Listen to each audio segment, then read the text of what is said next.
केदारनाथ, जिसे भगवान शिव का निवास स्थान कहा जाता है, जहां लाखों श्रद्धालु पहुंचते हैं, लेकिन सबके मन में केदारनाथ मंदिर को लेकर ऐसे सवाल उठते रहते हैं जिनका जवाब उनके पास नहीं होता है। यहाँ तक कि विज्ञान भी इन सवालों का जवाब देने में सक्षम नहीं है।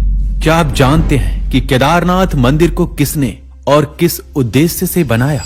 अगर आप ध्यान से देखेंगे तो पता चलेगा कि यहाँ का शिवलिंग देखने में बिल्कुल दूसरे शिवलिंग से भिन्न है। केदारनाथ धाम का शिवलिंग अन्य शिवलिंगों से इतना अलग आखिर क्यों है? इस शिवलिंग के पीछे कौन सा रहस्य छिपा है? कहते हैं यहाँ पे हवा जो चलती है वो सीधे स्वर्ग लोक से आती है। मंदिर को गौर से देखिए और सवाल ये है कि हजारों साल पहले जब विज्ञान इतना विकसित नहीं था, तब लोग इंटरलॉकिंग जैसी आधुनिक तकनीक को कैसे जानते थे? बिना किसी नुकसान के ये मंदिर 400 सालों तक बर्फ में कैसे दबा रहा? इसकी कहानी क्या है? जब मंदिर के कपाट 6 महीने के लिए बंद हो जाते हैं तो अंदर जलने वाला दीपक 6 महीने तक कैसे निरंतर जलता रहता है? 2013 की बाढ़ के समय जब पूरा क्षेत्र तबाह हो गया, लेकिन यह मंदिर आखिर कैसे बच गया? इसके पीछे से आई भीमशिला किसने रखी? क्या यह सब महज एक संयोग था या किसी दैवीय शक्ति का चमत्कार? केदारनाथ धाम से जुड़े इन सभी रहस्यमय घटनाओं का आखिर क्या कारण है? क्या इन रहस्यों का कोई वैज्ञानिक उत्तर है या केवल आध्यात्मिक मान्यताएं हैं? मंदिर की एक और बड़ी हैरान करने वाली बात है कि वहां भगवान शिव आज भी भक्तों को साक्षात दर्शन देते हैं, इसलिए उन्हें जागृत महादेव के नाम से भी जाना जाता है। दोस्तों, इस डॉक्यूमेंट्री में हम जानेंगे कि केदारनाथ के अनसुलझे सवालों को। चलिए वीडियो की शुरुआत करते हैं।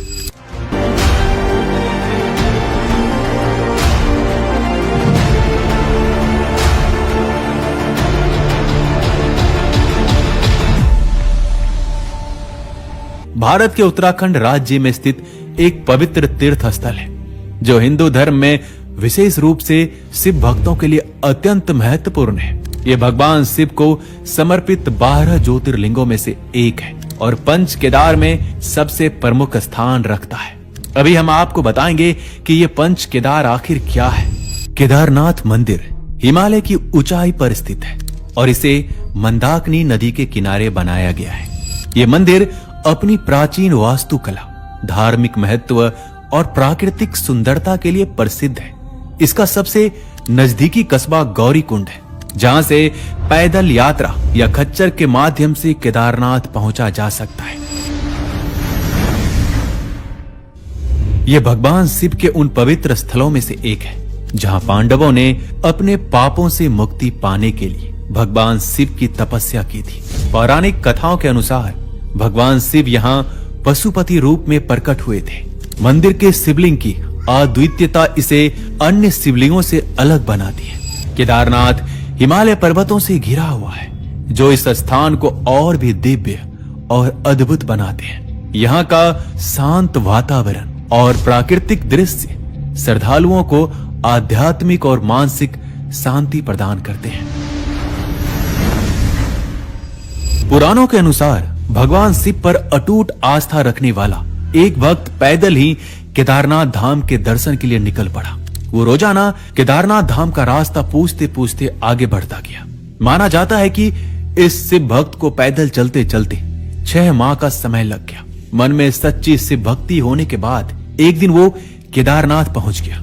लेकिन विडंबना देखिए, जब भक्त मंदिर पहुंचा तो केदारनाथ धाम के कपाट बंद होने वाले थे, जो 6 महीनों के बाद ही खुलते हैं। जब द्वार बंद करते समय पंडित ने उसे बुलाया तो उसने बताया कि वो महीनों की पैदल यात्रा करके दर्शन करने के लिए यहाँ पहुंचा है।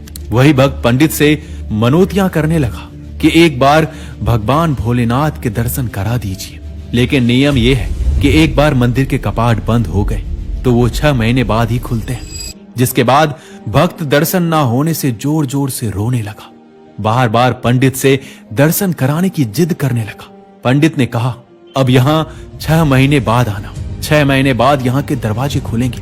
पंडित ने कहा, अब यहाँ 6 महीने बर्फ और ठंड पड़ती है, जिसके कारण यहाँ से सभी लोग चले जाते हैं, इसलिए तुम भी चले जाओ। लेकिन शिव भक्त के मन में भगवान के प्रति सच्ची आस्था थी। और उसे रोते हुए वहीं रात हो गई। लेकिन उसे यकीन था कि भगवान शिव उनकी पुकार जरूर सुनेंगे, क्योंकि भक्त काफी दिनों से पैदल चलकर आया था और उसे भूख प्यास भी काफी लगी थी। इतने में ही उसे अपने पास किसी साधु के आने की आहट हुई। उन्होंने देखा कि एक सन्यासी बाबा उसकी ओर आ रहे हैं। सन्यासी बाबा उसके पास आए और हाल चाल जाना। भक्त ने सरल मन से उन्हें अपने मन की सारी बातें बता दी और कहने लगा, बाबा मेरा यहाँ आना व्यर्थ हो गया। बाबा उनकी बातों को सुनते रहे और कहा कि बेटा कल मंदिर जरूर खुलेंगे और तुम दर्शन भी करोगे। थकान ज्यादा होने से भक्त को बातों बातों में नींद आ गई। भक्त की जब सुबह आंखें खुली तो वो अपने आसपास बाबा को खोजने लगा, लेकिन उसे बाबा कहीं भी दिखाई नहीं दिया। इससे पहले कि वह कुछ समझ पाता, उसने देखा कि पंडित और कुछ लोग मंदिर की ओर जा रहे हैं। पंडित जी भक्त को पहचान गए और उसे 6 माह तक जिंदा देखकर हैरान थे। उसके बाद भक्त ने उसे सारा वृतांत सुनाया। पंडित जी बोले, कल कोई और नहीं, बाबा भोलेनाथ ने तुम्हें साक्षात दर्शन दिए हैं। उन्होंने अपनी योग माया से तुम्हारे 6 महीनों को एक रात में परिवर्तित कर दिया। भगवान शिव ने ही कालखंड को छोटा कर दिया। उन्होंने कहा कि ये सब तुम्हारी सच्ची उपासना और अटूट श्रद्धा से हुआ है। जिसके बाद भक्त भी भोलेनाथ की लीला को समझ गया। इसलिए केदारनाथ को जागृत महादेव कहा जाता है।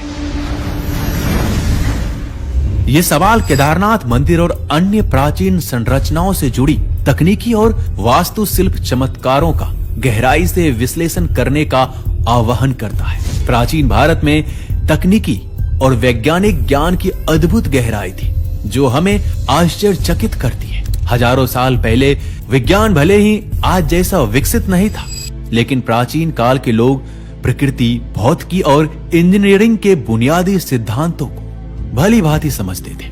केदारनाथ मंदिर के पत्थर एक दूसरे के साथ इंटरलॉक किए गए हैं, जिससे संरचना मजबूत और टिकाऊ बनती है।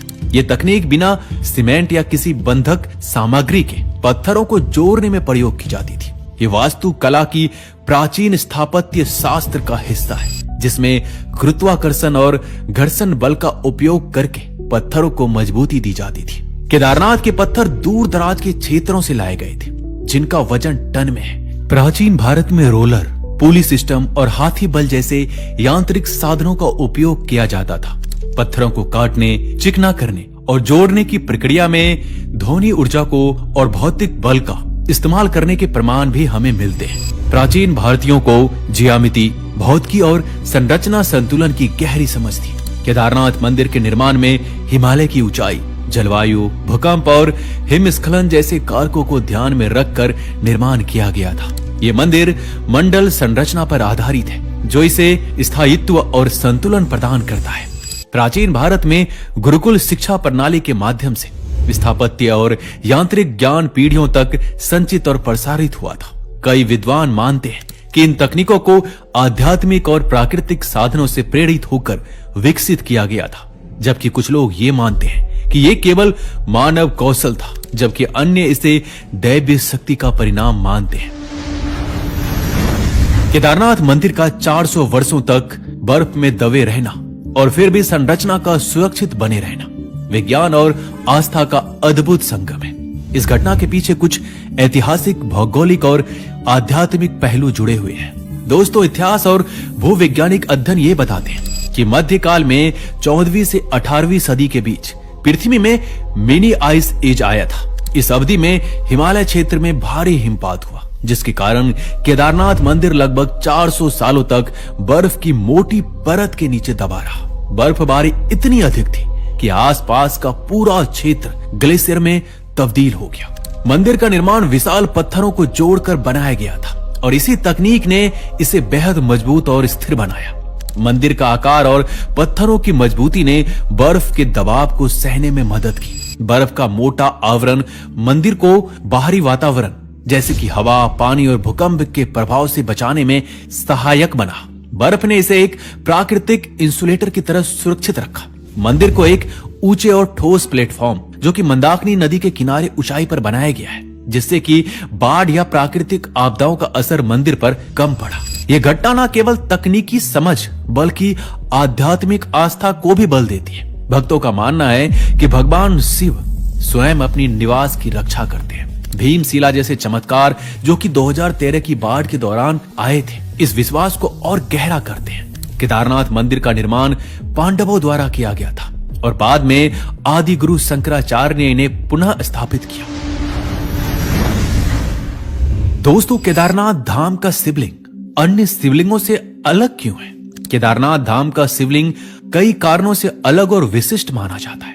यह न केवल अपने स्वरूप और संरचना में अनोखा है, बल्कि इससे जुड़े पौराणिक और आध्यात्मिक रहस्य भी इसे अन्य शिवलिंगों से अलग बनाते हैं। केदारनाथ का शिवलिंग त्रिकोणीय आकार का है, जो अन्य शिवलिंगों की सामान्य रूप से गोलाकार या अंडाकार संरचना से बिल्कुल अलग है। यह शिवलिंग दिखने में एक प्राकृतिक पिंड की तरह लगता है, जो किसी व्यक्ति द्वारा निर्मित न होकर स्वाभाविक रूप से बना हुआ प्रतीत होता है। त्रिकोणीय आकार का शिवलिंग शिव के पशुपति रूप का प्रतीक माना जाता है, जिसमें भगवान शिव अपने असली प्राकृतिक रूप में प्रकट होते हैं। पौराणिक कथाओं के अनुसार केदारनाथ शिवलिंग का यह स्वरूप भगवान शिव की कथा से जुड़ा है। पांडवों ने महाभारत युद्ध के दौरान अपने कौरव भाइयों की हत्या के पाप से मुक्ति पाने के लिए भगवान शिव की तपस्या की, लेकिन भगवान शिव उन्हें इतनी जल्दी माफ नहीं करना चाहते थे। इसलिए भगवान शिव उनसे रुष्ट होकर पशु का रूप धारण कर हिमालय में चले गए। उन्होंने एक बैल का रूप धारण किया। जब पांडव उन्हें पहचानने लगे तो शिव ने जमीन में समा जाना शुरू किया। भूमि में समाते समय बैल के शरीर का पीठ का भाग, जिसे कुबड़ कहा जाता है, केदारनाथ में रह गया और उसे ही त्रिकोणीय शिवलिंग के रूप में पूजा जाता है। बैल के अन्य अंग अलग अलग स्थानों पर प्रकट हुए, जिसे पंच केदार के रूप में जाना जाता है। केदारनाथ का शिवलिंग स्वयंभू है, यानी कि स्वयं उत्पन्न हुआ है। इसे किसी ने स्थापित नहीं किया है। ऐसे शिवलिंग को ज्योतिर्लिंग कहा जाता है और केदारनाथ भारत के 12 ज्योतिर्लिंगों में से एक है। त्रिकोणीय शिवलिंग त्रिनेत्र यानी कि 3 आंखों वाले भगवान शिव का प्रतीक है। ये शिव के त्रिदेव ब्रह्मा, विष्णु, महेश और त्रिगुण सत, रज, तम का भी प्रतिनिधित्व करता है। दोस्तों, यह शिवलिंग हिमालय के प्राकृतिक वातावरण में स्थित है, जो इसे और भी दिव्य बनाता है। जब मंदिर के कपाट 6 महीने के लिए बंद हो जाते हैं, तो अंदर जलने वाला दीपक 6 महीने तक कैसे निरंतर जलता रहता है, यह सवाल हर किसी के मन में रहता है। सबसे पहले हम ये जानते हैं कि वैज्ञानिक इसके बारे में क्या कहते हैं। यह सवाल केदारनाथ धाम की रहस्यमता और आध्यात्मिक चमत्कारों को और गहराई से समझने की ओर इशारा करता है। ऐसा माना जाता है कि जब केदारनाथ मंदिर के कपाट हर साल शीतकाल में बंद कर दिए जाते हैं, तो अंदर जलने वाला दीपक पूरे 6 महीने तक बिना बुझे जलता रहता है। इस घटना को भक्त और वैज्ञानिक दोनों अलग अलग दृष्टिकोण से देखते हैं। चलिए उन्हें समझने का प्रयास करते हैं। भक्तों का मानना है कि यह भगवान शिव की कृपा है और उनकी दिव्य उपस्थिति का प्रतीक है। ऐसा कहा जाता है कि जब मंदिर के कपाट बंद होते हैं, तो भगवान शिव स्वयं वहां निवास करते हैं और ये दीपक उनकी उपस्थिति का प्रमाण है। ये दीपक सनातन शक्ति का प्रतीक माना जाता है और ये दर्शाता है कि शिवलिंग की ऊर्जा कभी समाप्त नहीं होती।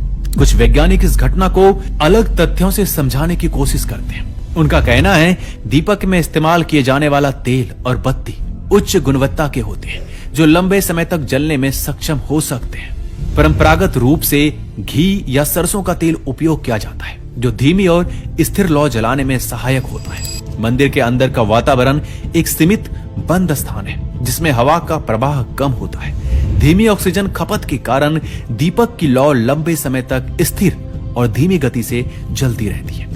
दीपक का आकार और उसमें डाली गई बत्ती की लंबाई और मोटाई इस प्रकार तैयार की जाती है कि यह धीमे धीमे जलता रहे और ये लौ अत्यधिक स्थिर होती है और ये लंबे समय तक बिना बुझे जलती रहती है। केदारनाथ मंदिर हिमालय के बर्फीले क्षेत्र में स्थित है, जहां शीतकाल में तापमान अत्यधिक कम हो जाता है। ठंडे वातावरण में तेल या घी धीमी गति से जलता है, जिससे दीपक की उम्र बढ़ जाती है। कपाट बंद होने के कारण भीतर का वातावरण स्थिर रहता है और किसी बाहरी हस्तक्षेप के बिना दीपक को अनुकूल स्थिति मिलती है। जब मंदिर के कपाट बंद किए जाते हैं, तो पुजारी विशेष प्रकार के दीपक जलाने की व्यवस्था करते हैं। इसमें तेल, घी और बत्ती को ऐसे विशेष अनुपात में रखा जाता है जिससे कि दीपक लंबे समय तक चले। इसे नित्य ज्योति या अखंड ज्योति कहा जाता है, जो भारतीय धार्मिक परंपराओं में एक विशेष स्थान रखती है। क्या ये दैवीय चमत्कार है? भक्त इसे भगवान शिव की दिव्य शक्ति का प्रमाण मानते हैं। ऐसा विश्वास है कि मंदिर के बंद होते ही भगवान शिव और उनके गण अंदर ध्यान मग्न हो जाते हैं और ये दीपक उन्हीं की उपस्थिति का प्रतीक है। दोस्तों, आपका क्या कहना है इस ज्योति को लेकर, हमें कमेंट में अवश्य लिखिएगा। दोस्तों, ये घटना केवल केदारनाथ में ही नहीं बल्कि कई अन्य मंदिरों में भी देखी जाती है। उदाहरण के लिए उज्जैन के महाकालेश्वर मंदिर में भी अखंड ज्योति जलने की परंपरा है। 2013 की बाढ़ के समय जब पूरा क्षेत्र तबाह हो गया था तो केदारनाथ मंदिर को बचाने के लिए पीछे से आई भीमशिला किसने रखी? दोस्तों, 2013 में उत्तराखंड के केदारनाथ क्षेत्र में हुई भयानक बाढ़ और भूस्खलन ने भारी तबाही मचाई थी। इस प्राकृतिक आपदा में जहां पूरा क्षेत्र तबाह हो गया, वहीं केदारनाथ मंदिर को बहुत ही कम नुकसान हुआ। इस घटना का मुख्य कारण है भीमशिला, जो मंदिर के पीछे अचानक प्रकट हुई और मंदिर को विनाशकारी बाढ़ से बचा लिया। भीमशिला आखिर क्या है? भीमशिला एक विशालकाय चट्टान है जिसका वजन हजारों टन माना जाता है। ये चट्टान केदारनाथ मंदिर के ठीक पीछे आकर रुक गई और बाढ़ के पानी और मलबे को मंदिर तक पहुंचाने से रोक दिया। भीमशिला ने एक ढाल, एक डिफेंस की तरह काम किया, जिससे मंदिर की संरचना को गंभीर नुकसान नहीं हुआ। इसकी पौराणिक और आध्यात्मिक मान्यता को हम समझने की कोशिश करते हैं। भक्तों का मानना है कि यह दैवीय चमत्कार था। ऐसा कहा जाता है कि भगवान शिव ने स्वयं मंदिर की रक्षा के लिए इस शिला को वहां स्थापित किया। इस घटना को शिव की शक्ति और उनकी कृपा का प्रमाण माना जाता है। शिला को भीमशिला नाम इसलिए दिया गया क्योंकि पौराणिक कथाओं के अनुसार महाभारत के पात्र भीम ने केदारनाथ क्षेत्र में कई असंभव कार्य किए थे। भक्तों का मानना है कि यह भीमशिला भीम के नाम से जुड़ी हुई है क्योंकि ये कार्य भी असंभव जैसा था। अब समझते हैं कि वैज्ञानिक दृष्टिकोण आखिर क्या है भीमशिला को लेकर। वो वैज्ञानिकों के अनुसार ये चट्टान भूस्खलन के कारण बहकर नीचे आई। माना जाता है कि ये चट्टान मंदाकिनी नदी के तेज प्रवाह में बहते हुए मंदिर के पीछे आकर अटक गई। पानी और मलबे का बहाव इस चट्टान से टकराकर बंद हो गया, जिससे मंदिर को सीधा नुकसान नहीं हुआ। इतना भारी चट्टान मंदिर के पास आकर रुकना संयोग की बात तो मानी जा सकती है, लेकिन जिस सटीकता से ये चट्टान मंदिर की रक्षा करने वाली स्थिति में रुकी, वह इसे सामान्य घटना से अलग बनाता है। प्राकृतिक आपदा के दौरान इस चट्टान का प्रकट होना और ठीक उस स्थान पर आकर रुकना जहां इसकी सबसे अधिक आवश्यकता थी, इसे महज संयोग मानना मुश्किल है। ये घटना आस्था और विज्ञान के बीच एक पुल की तरह है, जहां भक्त इसे भगवान शिव का चमत्कार मानते हैं, जबकि वैज्ञानिक इसे प्राकृतिक घटना के रूप में देखते हैं। बाढ़ के बाद स्थानीय लोगों और श्रद्धालुओं ने इस चट्टान को भीमशिला का नाम देकर पूजना शुरू कर दिया। अब ये शिला केदारनाथ धाम के साथ ही एक महत्वपूर्ण तीर्थ स्थल बन चुका है। लोग मानते हैं कि भगवान शिव ने स्वयं केदारनाथ मंदिर की रक्षा की थी और ये शिला उस रक्षा का प्रतीक है। केदारनाथ मंदिर को आखिर किसने बनाया? केदारनाथ मंदिर को लेकर कई पौराणिक कथाएं और ऐतिहासिक मान्यताएं हैं। ये मंदिर न केवल धार्मिक दृष्टिकोण से महत्वपूर्ण है, बल्कि इसकी स्थापना के पीछे की कहानी और भी रहस्यमय और पवित्र बनाती है। दोस्तों, पौराणिक कथा के अनुसार इस मंदिर को पांडवों ने बनाया था, जिसकी कहानी आप ऊपर सुन चुके हैं। ऐसा भी कहा जाता है कि वर्तमान में दिखने वाला केदारनाथ मंदिर 8वीं शताब्दी में आदि शंकराचार्य द्वारा पुनर्निर्मित किया गया था। उन्होंने भारतीय संस्कृति और सनातन धर्म को मजबूत करने के लिए 4 धाम और 12 ज्योतिर्लिंगों का प्रचार प्रसार किया। केदारनाथ मंदिर का पुनर्निर्माण भी इसी मिशन का हिस्सा था। हिंदू धर्म में केदारनाथ को उन स्थलों में से एक माना जाता है जहां पापों से मुक्ति मिलती है। ये मंदिर कर्म, ज्ञान और भक्ति के 3 मार्गों का प्रतिनिधित्व करता है। ऐसा माना जाता है कि केदारनाथ के दर्शन करने से जीवन मृत्यु के चक्र से मुक्ति मिलती है और मोक्ष की प्राप्ति होती है। दोस्तों, ये भी कहा जाता है कि केदारनाथ में जो हवा चलती है वो सीधे स्वर्ग लोक से आती है, क्योंकि जब आप केदारनाथ जाएंगे तो वहां की हवा में कुछ अलग है, कुछ दिव्यता है जिसे आप महसूस कर सकते हैं। ये मंदिर न केवल पौराणिक और ऐतिहासिक दृष्टिकोण से महत्वपूर्ण है, बल्कि आज भी करोड़ों श्रद्धालुओं के लिए आस्था और भक्ति का प्रमुख केंद्र है। दोस्तों, क्या आप कभी केदारनाथ गए हैं? और आपके मन में जो सवाल है हमें कमेंट में अवश्य लिखिएगा। मिलते हैं जल्दी एक नए वीडियो के साथ। तब तक के लिए अपना ख्याल रखिएगा। हर हर महादेव।